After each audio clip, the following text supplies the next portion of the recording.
It is Sunday evening, and that means it's time for another live recording of the Auburn Experience podcast, episode 88 coming your way. So much to discuss that's orange and blue related. We're obviously going to catch you up on Auburn potpourri news, talk a little bit about that first week of football practice, and yes, we're going to take a little bit of a look back at the MLB draft and how Auburn did in that. All that's coming up right now.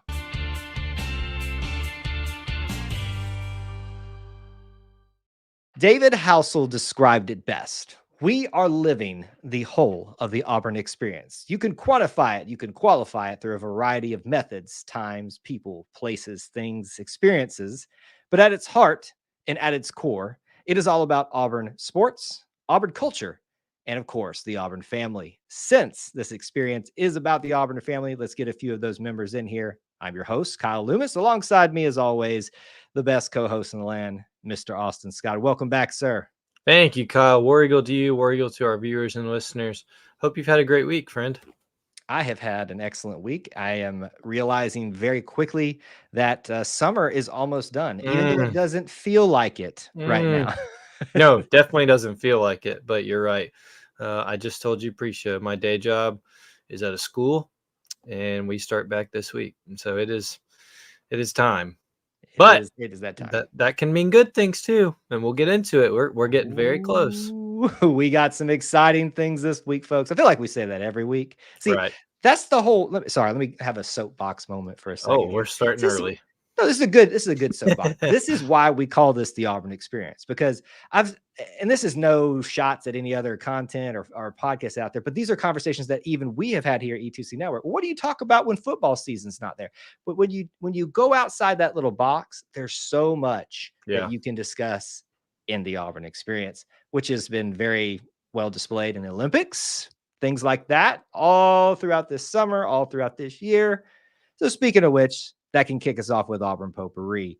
Let's still talk about Olympics because it's still going on at this moment. Auburn is making some great moments from some very prominent names, one of those being our lovely Suni Lee, and has just appeared just as glorious on the grand stage as we saw her for the very first time, even before she got here at Auburn to compete, dominate, drop perfect tens on Alabama in Tuscaloosa. I saw that clip, by the way, this week, and I was just reminded like how awesome, because the Bama fans that are big gymnastics fans, they can't deny the greatness that is Suni Lee, and so they just have to sit there and be like, I can't hate her for this because she's an Olympian, and I gotta support America, all that. All right, sorry, enough gushing from me about Suni Lee, but let's do at least talk about that a little bit. Great beginning, middle. We're kind of on the tail end of the Olympics here now.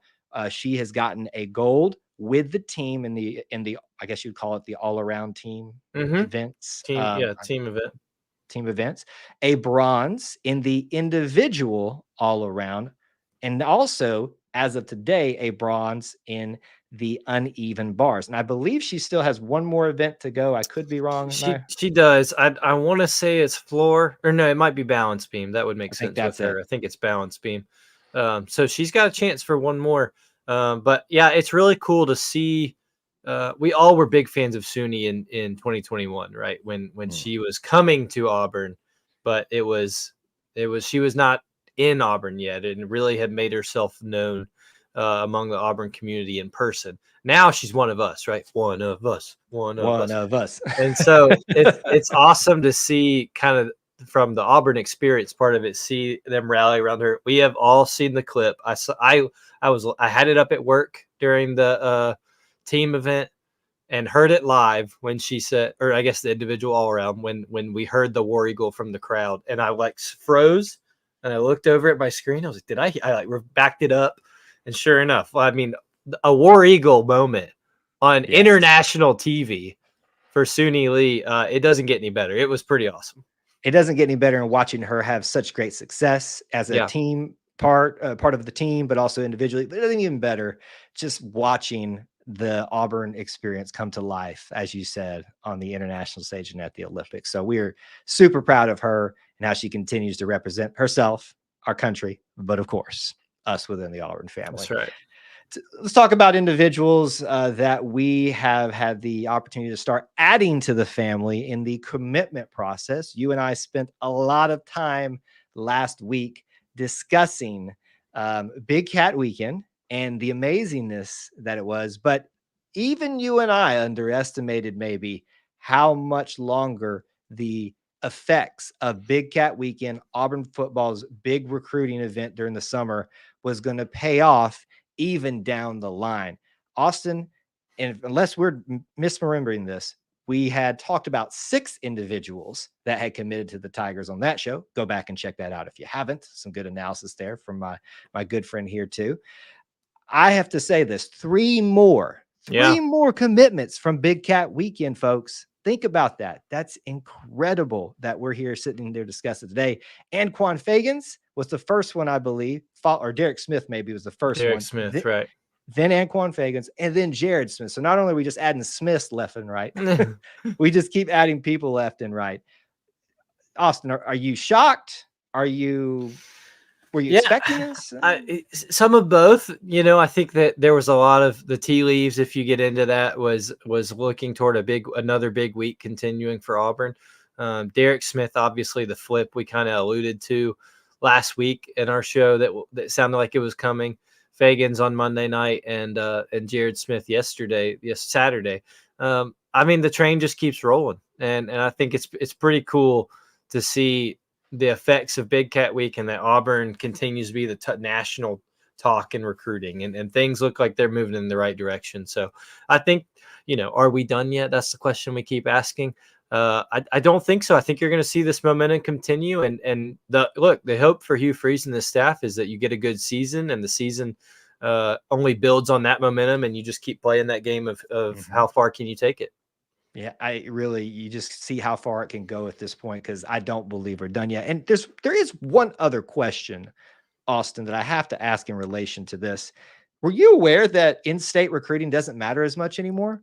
Did you hear something about that? Like, I have no comments on this matter at all whatsoever. It's anyone who okay, apparently I have comments. Anyone who tells you that in-state recruiting doesn't matter is trying to cope and is absolutely denying themselves of what is happening. I'm sorry, but that's the biggest load of crap I've heard this week, and there's a lot of load of crap that goes around here. It is 2 things, possibly. It is either trying to cope, most likely, or it is trying to get clicks because they knew the reaction that we are clearly giving them at this point. True. So I will say this, that if you're saying in-state recruiting doesn't matter as much anymore, here's my thing though, Kyle. Like, it outside, and yes, like you said, which is so apparent, we're feeding into this. In-state recruiting, sure, if you want to say it doesn't matter because we're getting more walk-ons on the in-state than you are. These are top 100 recruit kids. Sure. Like, these are 4 and 5 stars. If you don't want those and those don't matter, then send them to the Plains. We're lucky to have them. I'm just saying, and this is the pot calling the kettle black, but I remember a lot of that same conversation happening a few years ago when Auburn was having some struggles with coaches who could relate to kids in state. So we'll see how that we know how that turned out for us. We'll see how it turns out over there. No names being discussed here. None. That's plenty of names coming to be part of the Auburn family as part of this commitment process for 2025 and more, all in that Big Cat Weekend. We talked about gymnastics. We talked about football. Let's talk about some basketball, because why not, right? We got to talk about basketball because we are getting some amazing, and I do mean amazing schedule news as it comes to Auburn basketball in this offseason. We have talked about Auburn Duke. We have talked about Auburn in the Maui Invitational. We've talked about Auburn Purdue. Austin, we are now anticipating this year and another 2-game series with the Houston Cougars, one of the, at least in the modern time, what we're talking about now, perennial, I guess I could say, powers in college basketball. They're pretty regularly in the Elite Eight, making it to the Final Four sometimes. A very good program. They've beaten us recently, and we were close to beating them as well in that game. But Auburn has scheduled a 2-game series going to play in Houston, and they'll come back the next year, that being 2020. I guess technically 5 is when they would return. Right. For that game in Birmingham coming up. So Did you think we were done with big not recruiting, but big non-conference game news? Well, look, Bruce Pearl is going to make sure this team is tested and ready before SEC play because it's going to be brutal. And I know, we will get into it closer. Everybody's really excited about these right now, but let's remember that this is going to be a learning curve and learn by trial by fire. So it'll be a lot of fun. The only issue I have with this, another thing too, that's on a football bye weekend, which is good. Hopefully that'll mean there's a heavy Auburn contention already in Texas. Hopefully we get some more to travel out there. I'm sure Kyle will be paying for both of us to go out there. Of course. So I'm looking forward to that. Already in the budget. That doesn't exist. Yeah. Okay. The thing I have with it is I hate that we're going to play at Houston. It's not their arena. It's the NBA arena. So maybe Jabari Smith will be on our side. And then we turn around next year and they'll go to Birmingham. And I wish we could have somehow got that game at home. But I understand it. It's a legitimate gripe. I get it. But I think what Bruce understands, and I think this is a conscious thing on his part and whoever else is, Mike Burgermaster, whoever's handling the schedule decision, they know the response that we are getting from going to Birmingham, especially for these bigger games. And let's be honest, the BJCC is a little bit bigger from what I understand. Yeah, it definitely is. So we're anticipating some big crowds. And Auburn Arena, as much as we are just dominant in there, you got to have room to fit these people. Neville Arena. Money at Neville. What did I am so sorry to the Nevilles. We're past the statute of limitations on that one. That's a demerit against me. Wow. You're better than that, Kyle. Come on. You're better than that. But anyway, before I mess it up again, Auburn and Houston, 2-game series coming up over the next couple of years for Should be basketball. Cool. Should be cool. Super excited for that. If you're a college basketball fan, you should be. As a final note, folks, school's almost here. Ugh. The move-in week has arrived for a lot of Auburn students. So it's kind of our annual tradition to say welcome. And I hope for those freshmen that are moving in that you take hold of every single moment that you are about to embark on as being an Auburn student, because so many that are part of the Auburn family weren't blessed with that opportunity. But those of us that have been, we can tell you how special it is. It was never easy. We had a lot of studying to do. It's probably more we should have done. Some of us had to work through college, but enjoy every moment. Soak it in. The Auburn experience is like no other, and especially when you get to experience as a student. I know you concur with this. It's pretty special. Oh, yeah. I moved in 10 years ago. This is coming up, so sometime in the next week or two. And I can't believe it was that long ago. So it's I'm excited. It's always fun. I've talked about it before. My wife and I actually enjoy when there's students here. We don't hate it when they're not here. It's rather pleasant, but we always enjoy it when they're back. Just they end up church is a little more full. We get to meet a lot of them and get to see them around town, and it's special. It's one of the reasons we love being in Auburn. So we're excited to have them back and excited for a whole bunch more people's Auburn experiences to start. And when that time comes around for the students to start moving in, that means class is about to begin. But what that also means, Austin, it's true, is that football practice has already started. So let's talk about football practice. I know that we have been itching, waiting for SEC Media Days to come. That has gone now. We made it through that couple week stretch where there was not as much to talk about. We're all just waiting for practice to start. We are here, folks. We have pads on. We have helmets on. I say we like you and I are actually wearing the pads. We definitely do not. Quick aside, did you play football? Did you play a little ball? Middle school, 1 year. What'd you play? Receiver.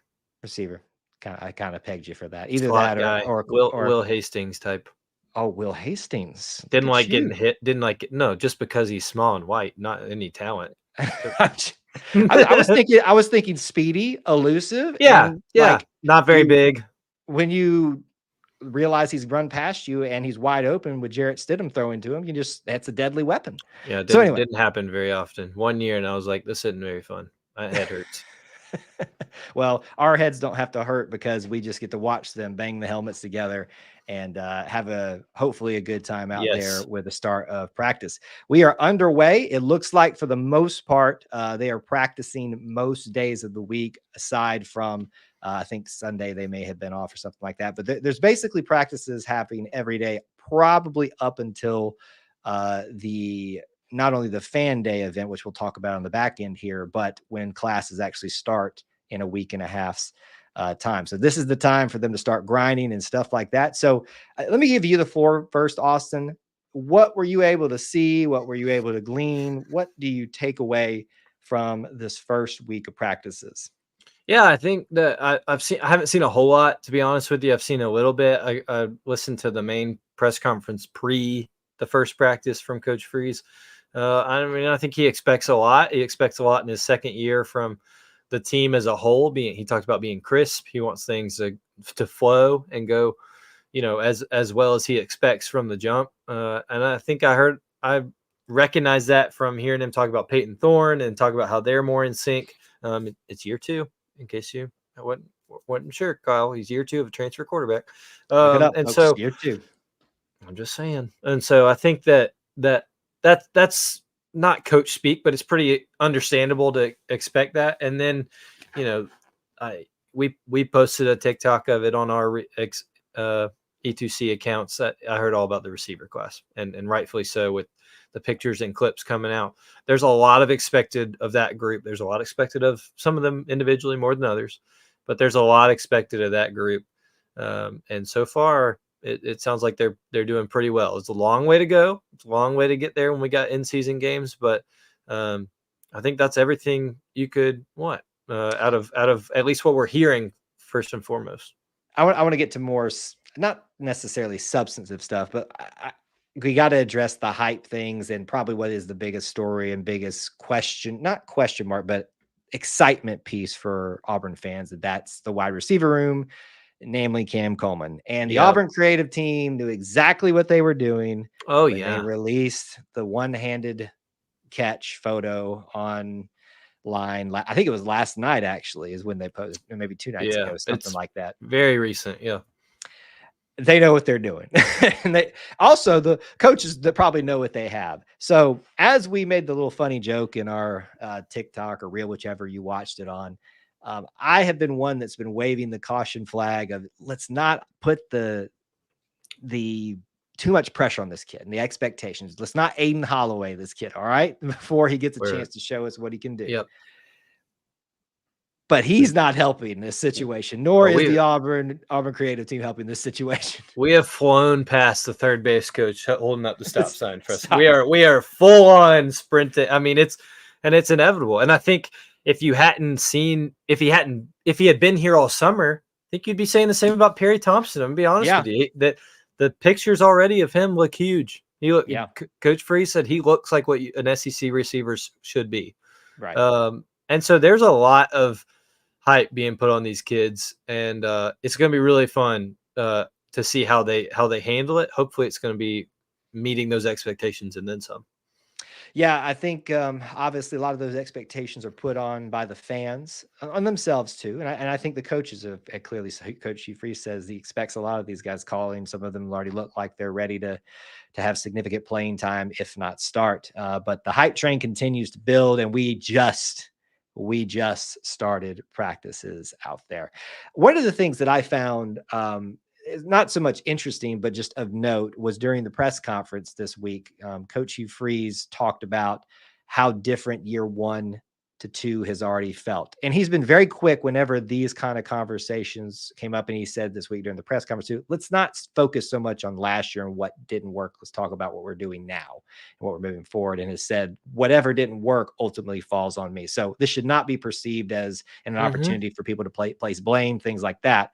But you're hearing things like about familiarity, comfort, ease. I think maybe is used at some point in terms of just, it feels different around the office, is what was basically said by Hugh Freeze during the press conference.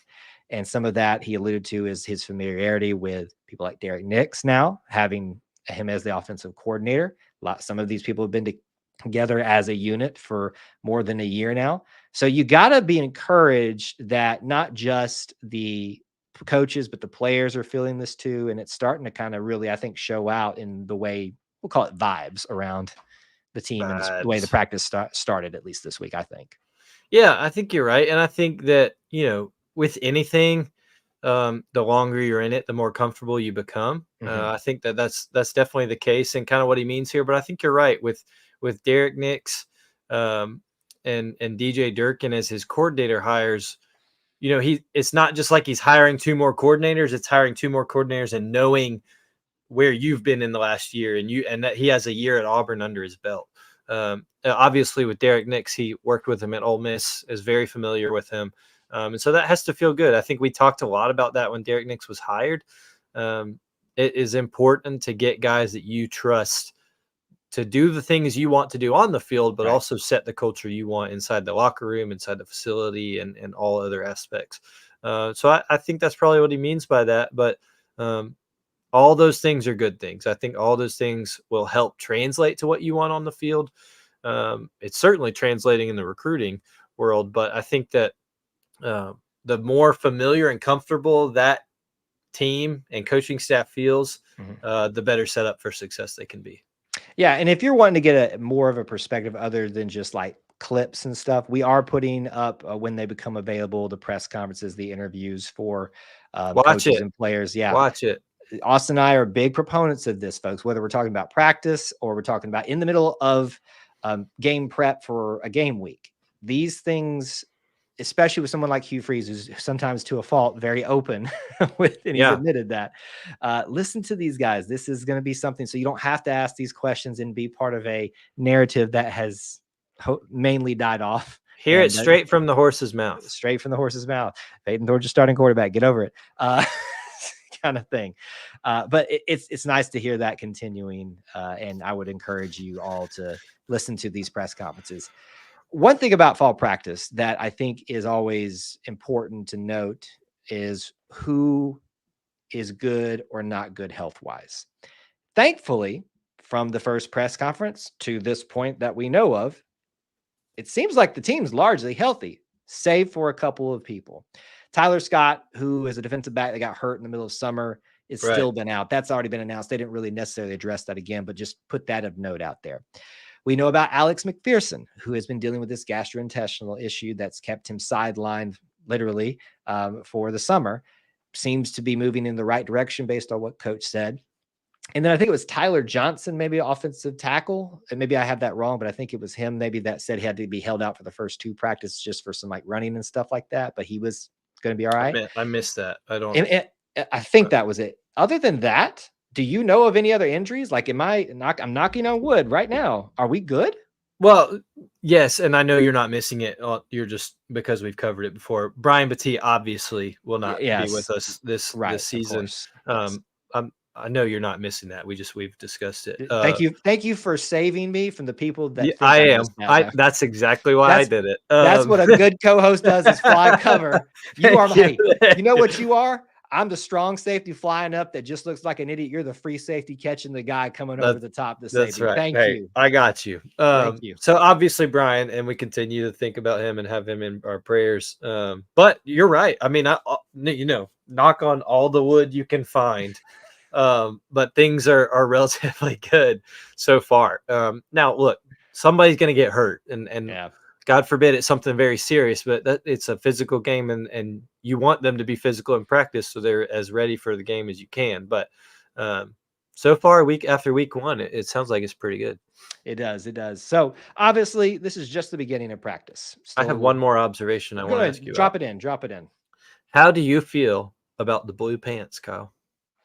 I'll be honest with you, hadn't really even paid attention to them. But I want you to take a look at them next time you see some of these pictures.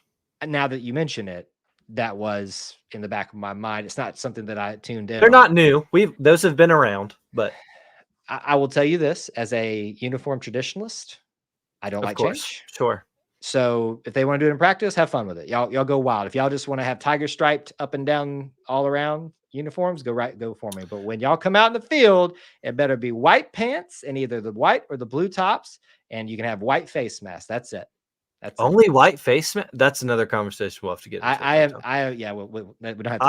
I have always been in the camp, and this is all I'll say about it, I'd prefer blue pants over orange jerseys. If those are our two I'm there. Drastic changes we're going, that's where I lean. I'm there. I'm with you there. And I think a lot of people would be probably on the side of that fence with you too. there's a weird fondness for the orange jerseys, but I don't think Weird. people have thought through that yet. Just look, yeah, they're. All right, don't send me all those crazy mock-ups that y'all have out there. Unless I see it from Clint, I'm not buying it. That's right. Just Clint and Clint alone. Final note for first week of practice, and this is more of a look forward. We are looking forward to Fan Day, which is going to be August 10th, that Saturday. They will have a practice that morning, but they will be meeting with fans where you can get an autograph. There's going to be a pep rally, I believe. Aubie is likely to be there, I would assume, as well as probably some of the other fall sports, or at least cheerleaders in some regard. All of that to kind of have that Fan Day experience. It's going to be at the old complex. We plan to be there. At least I do. So please come up and say hello if you're going to be there. But that is Saturday for a full hour, I think 2 to 3.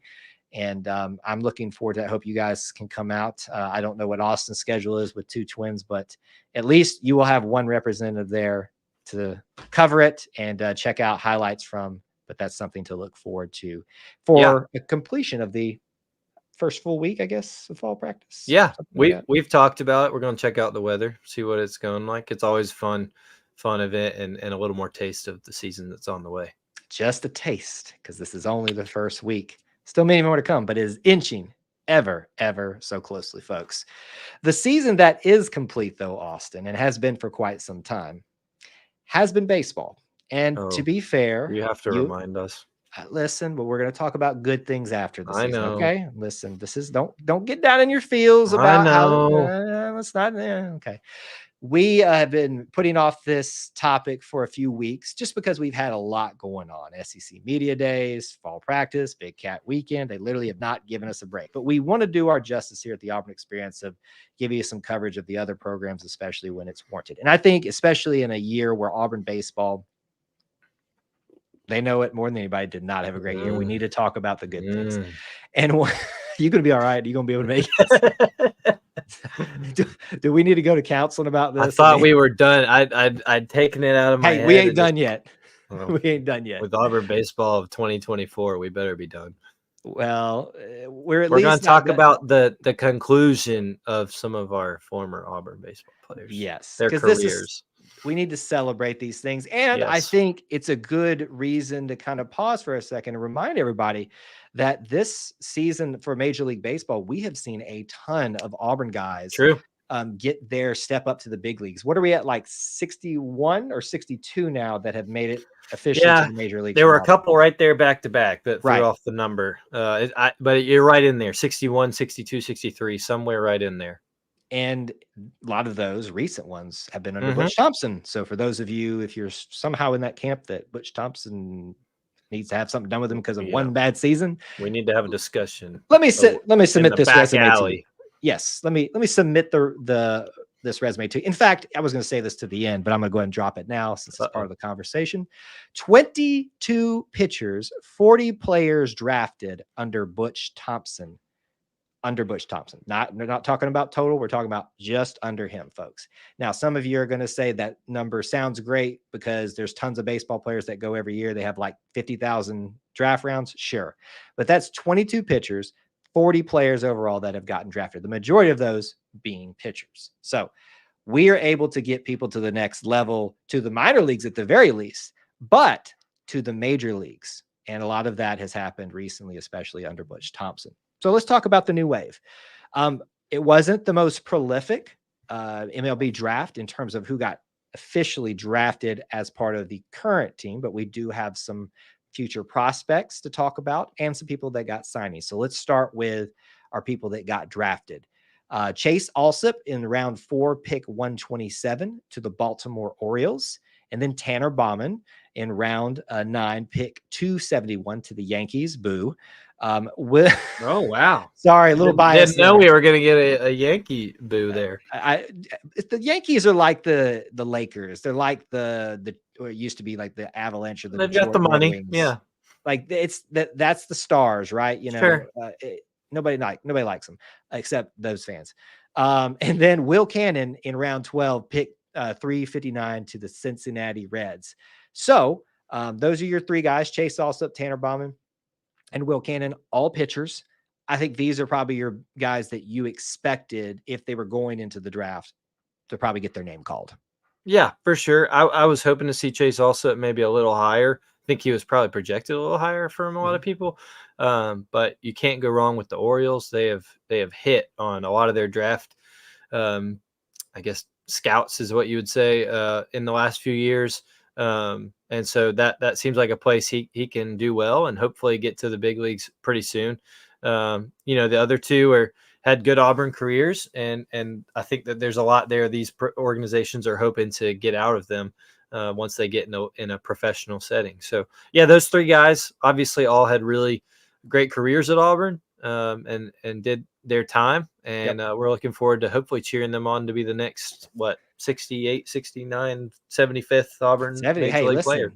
Let's get to 70s like this next 2 seasons. It's possible. There's still prospects out there that haven't made their debut. A lot of them under Butch Thompson. So it's not unheard of here. Orioles, Yankees, Reds. I don't have any really affinity toward those. I obviously dislike the Yankees a little bit, but obviously, if you are a fan of those particular ball clubs, this is something for you to watch. And to be honest, that's one of the things as someone, I'll just be honest, I think I've already said I'm a Braves fan. So I like to know that there's a possibility for an Auburn person to come up in our ranks. Burkhalter, I think, is still in the minor leagues for the Braves. Had to have Tommy John, I think. So he set back a little bit. Yeah, that's happened more and more, it feels like, not just to Auburn people, but just in general. Like maybe No, you're right. It just feels like it's happening. These guys are just throwing super fast, very difficult pitches, and it is wearing down. When Burkhalter was drafted, though, it was like he's coming up quick, and so hopefully when he gets back to form, he'll be on the. We'll be talking about him as the next one. Right. And I would say as a final note on these draftees, I had hoped maybe Will Cannon, had he had a better year, would have gotten drafted a little bit higher. But here's the thing: these guys got drafted; they're getting opportunities. And that's all that we can ask. Just get the opportunity is what we say. And then you never know what might happen.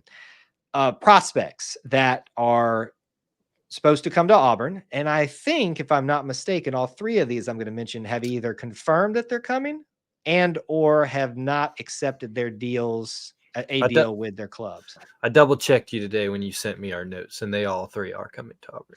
Look at me actually pretending to know what I talk about. That's right. You saw the question mark probably back. I did. Yeah. I immediately started Googling.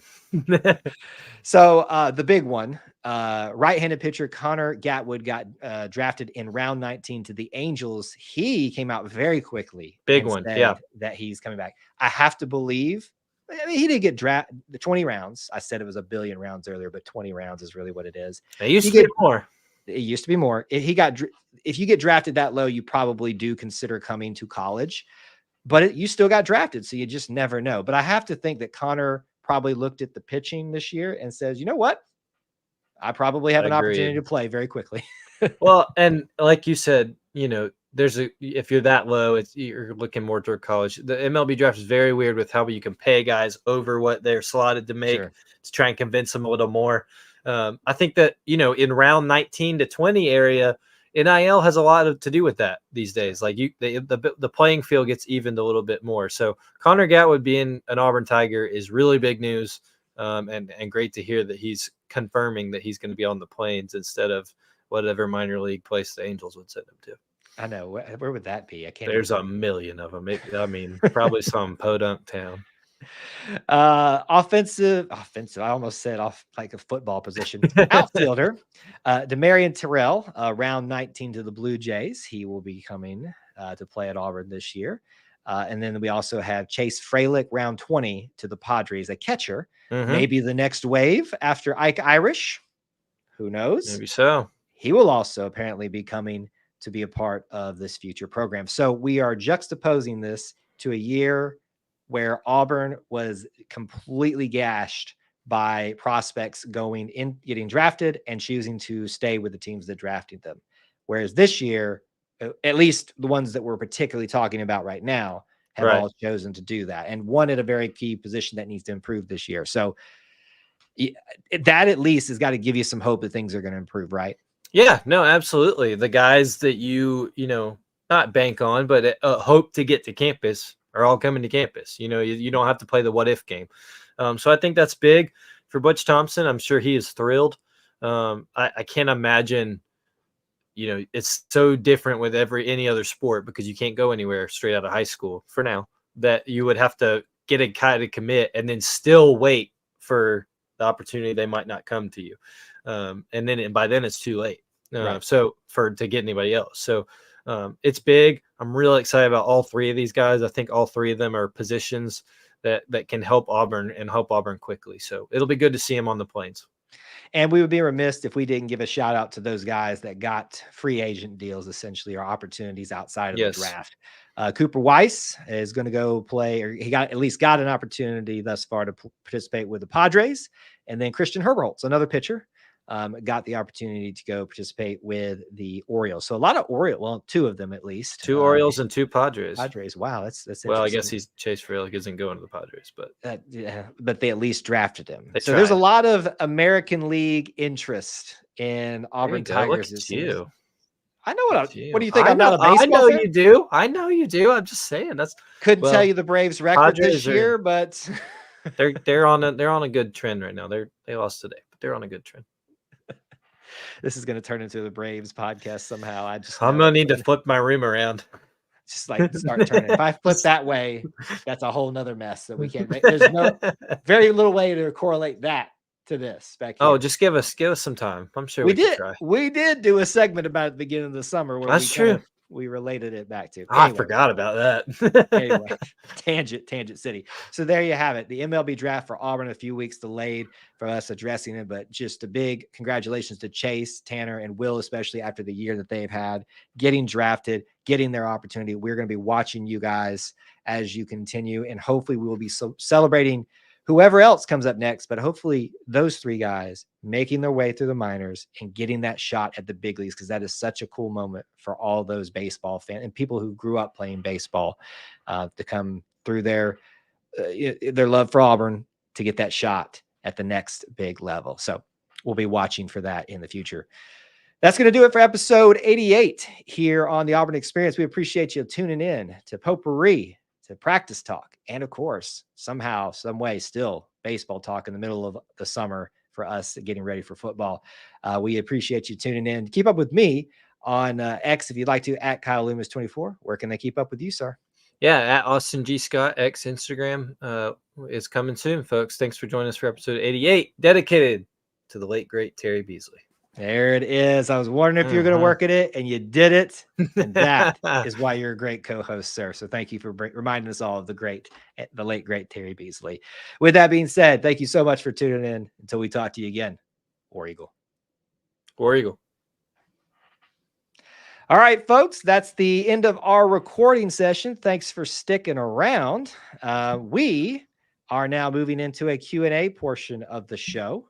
For those of you that listen to the audio show as well. So I know some of you do. That'll be uploaded by probably midnight tonight or something like that, or it'll be ready to download anywhere. So I'll be looking for that. It was we had a good round of topics this evening. Austin, any final thoughts for you? Well, I was going to ask Thomas. When did I? Go ahead. Go ahead. No, you go ahead. You go ahead. Did I say a potty word at some point last week? He asked it when. Can I cuss again this episode so I can feel better if I let one slip at 8:05 p.m.? Did I say a potty word at some point? If you did, the editor missed it. I don't remember this. Let me put it to you this way. What do you consider a potty word or a potty mouth word? Like what? I think you and I don't know. Unless cuss. A potty word is when I say he said cuss, and I mean those would mean. I would say those are words. I don't know how to describe this. Big word. Yeah. Big. How about this? If you've seen the movie Deadpool and Wolverine, I have not, but probably most of those. And most of that, basically every other word. I haven't seen it yet, but I've seen clips of it and That's stuff. So unfortunate, but that's a topic for another time. But I'm very interested in what I said, and then when I said it, yeah, I'm gonna go listen to that. And then WT asks, we got, and this is mainly on my part. I know this, but we got to get a video. We got to get a NCAA, or I'm sorry, College Football 25 game on the books here soon between you and me. Yes. I'm going to do some more of those soon, and we'll get something scheduled. And it's a bad week for me, but maybe I can work it in. Yeah, I think hopefully right before as the classes start and we get through that hype, and there's that 1 week probably prior to football season starting, we can maybe get that. We'll figure it out. We'll make it happen. I know you guys like that. We're not done doing live streams of gameplay and stuff like that, but I know that y'all want us to play and probably embarrass ourselves a lot. I still am trying. The passing in this game is just ridiculous. I'm still trying to figure it out. Yeah.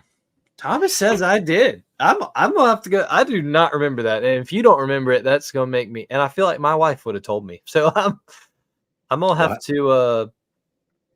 to go back and listen to that episode. I guess I'm gonna have to change it to explicit now on the old podcast. You went and edited it though, didn't you? Yeah. Well, yeah. Yeah. How about this? I would love to know what it was about. One of the things that I love about doing the show with you is I pretty much know what I do and need to edit us out on, and it's very limited. And most of the time, just to pull the curtain back, it's none of the content as it is to just edit technical things and things like that. So, but anyway, I'll go back and try to figure it out. Well, dock my paycheck if you need to. Done. It's done every week regardless. All right, sir. Well, you are free to go. Thanks for hanging out with us, and we'll see you next week. War Eagle, everybody. War Eagle. All right, folks. Q&A time. Let's get into it. There are a lot of things that you guys talked about during the show. We'll hit here, but this is the time for you to start dropping it. Let me go ahead and address this right at the start. We had 2 super chats during the middle of that I have to give a shout out to. For those of you that are wondering what that is, it's just a donation essentially that people can give on YouTube. And obviously Thomas, who is way too generous continuously in his life for us. I don't know why he continues to be so generous, but thank you, sir, for that. And we had Rugarel, who is one of our great callers from this weekend. Appreciate getting to hear his perspectives. Also offering up the super chat and gave a shout out to our potential next commitment. At least that's what a lot of people think. We shall see. But thank you so much for that super chat. I wanted to make sure that we give that to you guys. Since we're doing this a little bit different, I think you guys have figured that out. We've kind of moved straight into the show from the very start and have more time on the back end. I will give you the boilerplate stuff a little bit later in the show. Let's dive into maybe some of the things that you stuck in there. There was a very quick last episode. It was emotional. Did he really say that? There's no way he said that and I didn't catch it. I mean, I believe you, Thomas, but I have no idea how that slipped him or me at this point. Well, it was probably darn, yeah. Rugaril, there you go. You got another person, if you're still watching, that wants you to call in next week. So I appreciate you guys showing everybody else love when they do. I know it's it's an intimidating thing to call into a show and either just put your voice out there or your face and voice out there. So thank you for encouraging those that choose to participate in it. Maybe some of you guys should do it too. WT. All right. We did have commentary about jerseys, uniforms during the show. Rugarel said, orange jerseys with tiger stripes or eagle wings might look good. Now that is sounding like some straight up Oregon stuff, like legitimately from their playbook. I'm not saying it can't look good. I'd have to see a really good concept though. Stripes, we've seen it done with like the Bengals on the helmets and stuff like that. But even Memphis does that now which I actually do like a lot, that silver and whatever shade blue that they have, even especially when it's chrome. It's been done, but maybe on the jerseys or the pants or something, you could make something there. I've seen some concept of like, and maybe even somebody who was a tiger had stripes where the stripes were like on there, but you didn't necessarily focus in on, you had to focus in on them to see them. They were like faded into the design of the actual uniform. So that might be something to consider. This is one of those topics that if Clint were here and he knew he weren't a part of, he would be screaming right now. It's like, no, let me talk about it. So I'm sure we'll have him back on in a little bit. Austin does need to stay, but he said he'll try to more often, but he has got 2 twins. And you can imagine how much that that he eats up his time with things. Let's see here. Another comment from Rugerel. I just dubbed the Turds, for those of you that don't know what that is, that's Bama fans, a new name. They are now the Hams. I can't read the rest of that, but there you go. Oh, man. Let's see here. Blue pants, blue jersey would not look good. Not a fan of the orange jerseys. Yeah, there's a weird, like, really, really big following for those orange jerseys. And I think that you probably, if you follow Clint Richardson on the Auburn Uniform database, you've heard him talk about it here. The commentary around that is sometimes there's a misconception of when it happened. Did it actually occur at this point? He's got all the this man has done his life's work is to digging up the most random facts ever about Auburn uniforms, history, Auburn visual things. I keep calling it Auburn aesthetics, but that's hard to say. I need to just say Auburn visual stuff.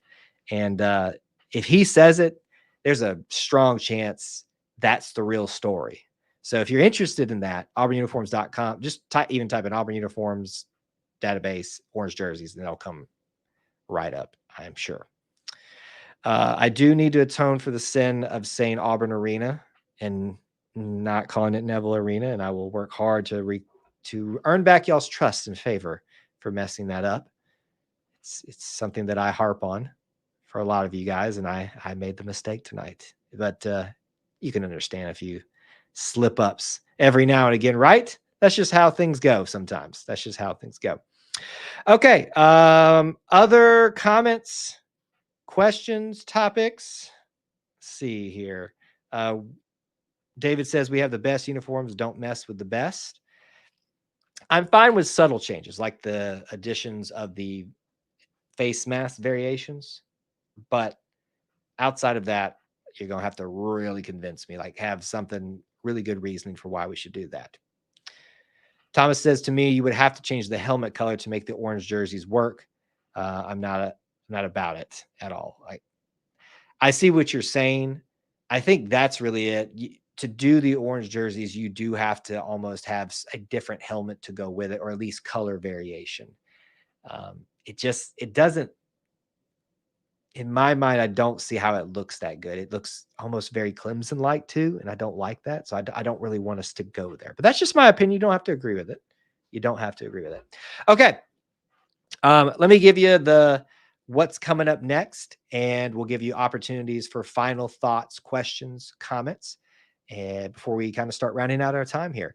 Most of you know the drill, but let me tell you, for those of you that may be new or not as familiar with our schedule, we do this every Sunday night, unless we have a schedule conflict at 9 Eastern time. So join us for the podcast recording and Q&A, which we're doing right now.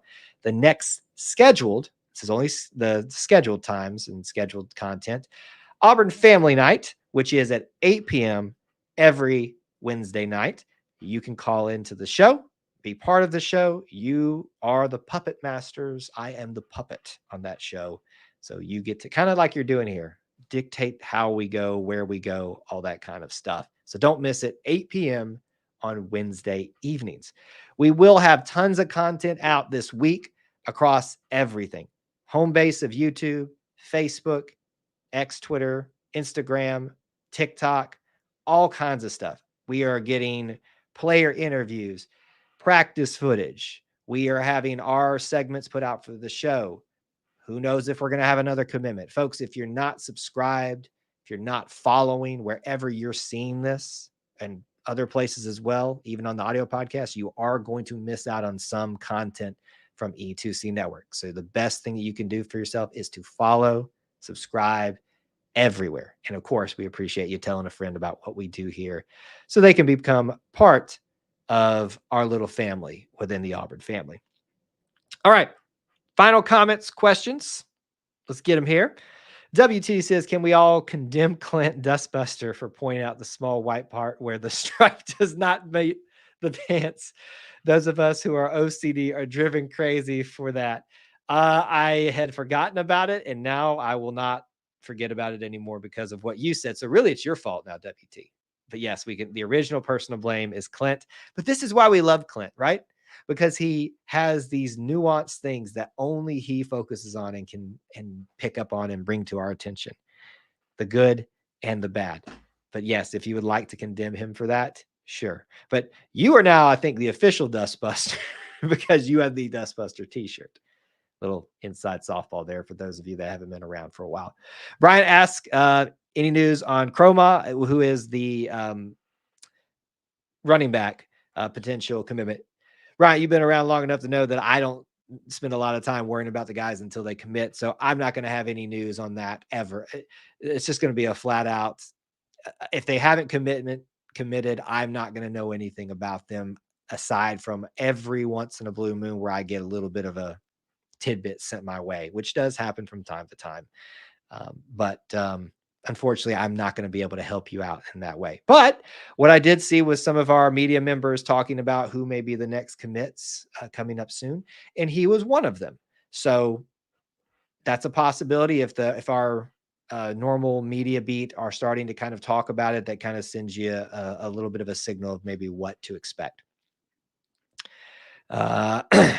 I also agree that Clint's one of the best guests, because I know how to get under his skin and get to mess with him. So he's just fun to mess with on the show, but he's also a good friend and a very good Auburn family member. So I'm glad you guys value having him here too. WT, ask a good question, but once again, sometimes it's not the question you need to be asking. He asked, who did more harm to the Auburn program, to their respective Auburn program? Tony Barbee, the men's basketball coach, former football head coach, Brian Harsin. What we should be asking is how we got to that point. That is the real question. And that is the real issue and the real problem, because those problems, that harm that they caused, which sometimes is this and sometimes they caused it, or just a combination of the both. It doesn't happen without the decisions that came before it. You know where I'm going, WT. But to answer your question, I would say that Harsin did more damage than Barbee, because even though Barbee took over from Jeff Lebo, who hadn't really taken us very far as the men's basketball head coach, aside from a pretty decent NIT run where it looked like we were heading the right direction, he kind of fell off again. And I liked Coach Lebo a lot. So to me, there wasn't as much of a drop off. What I will say is this: it's not so much that he did as much damage, but that I just lost all respect for that man when he made the comment that you can't win with Under Armour. Bruce Pearl has proven that is the most illogical fallacy ever presented by a basketball coach. And that, right, when I heard that excuse, that was just ridiculous. It's not even an excuse. It's just a ridiculous take. Harsin, I am still of the opinion, to be honest with you, that he was not given everything that he needed to succeed. However, for you all start typing away, those of you that just hear that one little soundbite and don't listen, he also, I don't think, took advantage of everything that he could have here as Auburn's head coach. So it goes both ways a little bit, but the proof is in the pudding. The team did not improve and got much worse under his tenure, and you got to show a track record that's going to be valuable. So I would say that things got much more worse under Harsin than it did under Barbee. There you go. That's probably where I just need to leave it at right now. All right. We're going to leave it at that. We're going to call it a show. Thank you guys so much for hanging out with us tonight and being part of the live stream recording for this. Hope to see y'all next week here or Wednesday on our call-in show. And maybe around this week on all the other content that we have for you out there. Until we get together and talk again, you guys have a great week. Stay safe out there, and we'll talk to you very, very soon. War Eagle.